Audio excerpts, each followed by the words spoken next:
غریبوں، ناداروں، ضعیفوں، مسکینوں، محتاجوں، فقیروں سے ہمدردی ایسی.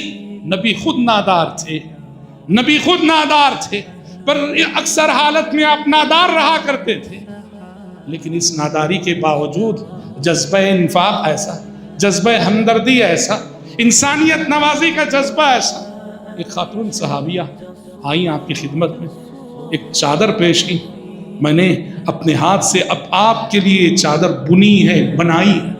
پیارے نبی وہ چادر گھر کے اندر تشریف لے گئے اس چادر کو، اپنا قمیص اتارا، چادر اوڑھ کر زیب تن کر کے آئے. بہت خوبصورت لگ رہے تھے، بڑی جچ رہی تھی وہ چادر. سارے صحابہ مسجد میں آپ کو اس چادر میں دیکھ کے خوش ہو رہے تھے. اتنے میں ایک صحابی نے کہا اللہ کے نبی وہ چادر مجھے دے دیجیے، اللہ کے نبی مجھے دے دیجیے. کہنے کی دیر تھی کہ مجھے دے دیجیے. سیدھے گھر اندر تشریف لے گئے، وہ چادر اتاری اور اسے لپیٹ کر لائے. مانگنے والے صحابی کیا بات کرتے، لوگوں نے کہا، صحابہ نے کہا اس سائل صحابی سے کہ تم نے اچھا نہ کیا، تم نے اچھا نہ کیا. ایک چادر جو نبی کو بہت پسند آ گئی تھی اور آپ کو بہت جچ رہی تھی، اس کو تم نے مانگ لیا. تم کو معلوم ہے کہ نبی کبھی نہیں کہتے. سائل صحابی نے کہا لوگوں صحیح، تمہارا احساس جو کہہ رہا ہے میرا احساس بھی وہی کہتا ہے، پر لوگوں پہلے یہ تو سنو، میں نے چادر کس لیے مانگی ہے؟ میں نے چادر اس لیے نہیں مانگی ہے کہ میں پہنوں نبی کی جگہ، نہیں. یہ چادر جو نبی پہن چکے، جو نبی کو اتنی پسند آ چکی، میں یہ چاہتا ہوں کہ کل میری وفات ہو تو مجھے اسی چادر میں کفن دیا جائے، یہ چادر میرے کفن کا حصہ بنے. راوی حدیث کہتے ہیں جیسے ان صحابی کی خواہش تھی ویسے ہی ہوا. وہ چادر زندگی بھر رکھے رہے، وفات ہوئی، اسی چادر میں ان صحابی کو کفنایا گیا، کفن دیا گیا. الغرض کہنا یہ ہے کہ اللہ رب العزت نے اپنے اس نبی کو، اپنے اس رسول کو اعلیٰ اخلاق، اعلیٰ صفات، اعلیٰ خصائل سے نواز کر بھیجا. اور کس لیے بھیجا؟ آپ اپنے ان اخلاق کے ذریعے سے بندوں تک رب کی وحدانیت کا پیغام پہنچائیں، مخلوق کو خالق سے جوڑیں، غیر اللہ کے دروں پر جھکی ہوئے پیشانیوں کو اللہ الہ واحد کے سر پہ جھکائیں.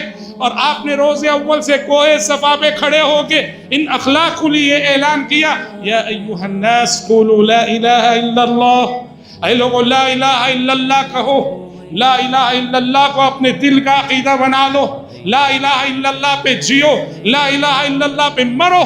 آپ نے کوہ صفا پہ کھڑے ہو کے اعلان کیا قولوا لا الہ الا اللہ، اور پوری زندگی اسی کلمہ طیبہ لا الہ الا اللہ کی تبلیغ کی، ان اخلاق کے ساتھ، ان خصائص کے ساتھ، ان صفات کے ساتھ، جن اخلاق کا تذکرہ کہ ابھی ہم نے پچھلی باتوں میں کیا ہے.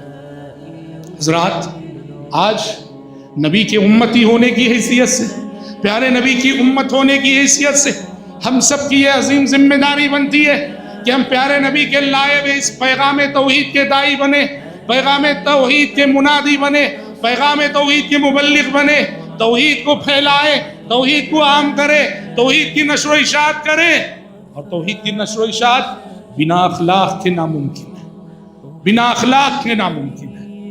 جس قوم کی مورل ویلیو نہیں ہوتی وہ قوم اس زمین پر کچھ کرنے کے قابل نہیں ہوتی. وہی قوم اس زمین پر کچھ کر سکتی ہے جو قوم کے اس زمین پر اپنا اخلاقی وزن رکھتی ہے. آج بہت ضرورت ہے کہ پیارے نبی صلی اللہ علیہ وسلم کے کردار کو اپنائیں، ہم پیارے نبی کے اخلاق کو اپنائیں، ہم پیارے نبی کے کیریکٹر کو اپنائیں، ہم اپنی زندگیوں کو پیارے نبی کی سیرت کے سانچے میں ڈھالیں. ہم زبانی دعووں سے کچھ ہونے والا نہیں، زبانی دعووں سے کچھ ہونے والا نہیں. ماہ ربیع الاول ہے، ماہ ربیع الاول سے گزر رہے ہیں ہم، اور یہ وہ مہینہ ہے جس مہینے میں محبت رسول کے سب سے زیادہ دعوے مسلمانوں سے سننے کو ملتے ہیں.